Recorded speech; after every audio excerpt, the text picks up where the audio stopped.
Chief. Thank you, ma'am. As she said, I am the acting chief of police, again, James McCarty. In the spirit of transparency, I'm going to discuss an officer-involved shooting that took place yesterday, February 19th. On Wednesday, February 19th, at 2:06 p.m., Kettering Dispatch received a 911 call from a female caller at 9268 Sawgrass Drive. The caller reported her son, Jaden Stevenson, was threatening several family members inside the house and was armed with a knife. The female expressed concern of Jaden harming them. At 2:10 p.m., the first officer arrived on scene, ensuring all family members were out of the house. The officer contacted Jaden, who was still armed with a knife. Over the course of 4 minutes, 5 additional officers arrived on scene.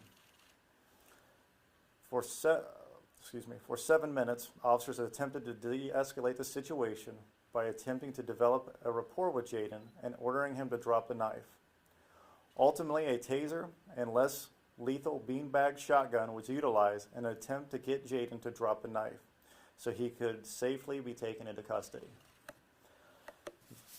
Jaden continued to refuse to drop the knife and advanced towards officers, at which time an officer-involved shooting occurred. Officers immediately rendered aid and began life-saving efforts until EMS arrived, ultimately pronouncing Jaden deceased at the scene.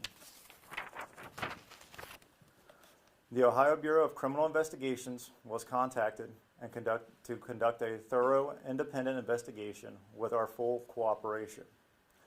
I would like to highlight a few key items. Jaden Stevenson was 21 years of age. There was a total of 6 officers at the scene, all of which have had 15 years of service or more, besides 1 officer who was not directly involved, who was currently in field training. Officers attempted to de-escalate the situation for 7 minutes before the taser and less lethal beanbag shotgun had to be utilized. Over the course of several minutes, approximately 29 verbal commands were given, over the course of 7 minutes, approximately 29 verbal commands were given to Jaden to drop the knife. However, he refused to do so. All officers were wearing body cameras, which were activated at the time of the incident. Initially, it was believed 1 officer was injured in the incident, but it was later determined that this was incorrect. 5 of the 6 officers on scene were placed on paid administrative leave, which is department protocol. Due to the large amount of video, it will take some time to prepare. However, we are in the process of doing just that. This is truly an unfortunate event, and our hearts go out to the Stevenson family as well as the officers involved. As I mentioned earlier, this is an investigation being conducted by BCI, and at this time, I will not be answering any questions. Thank you.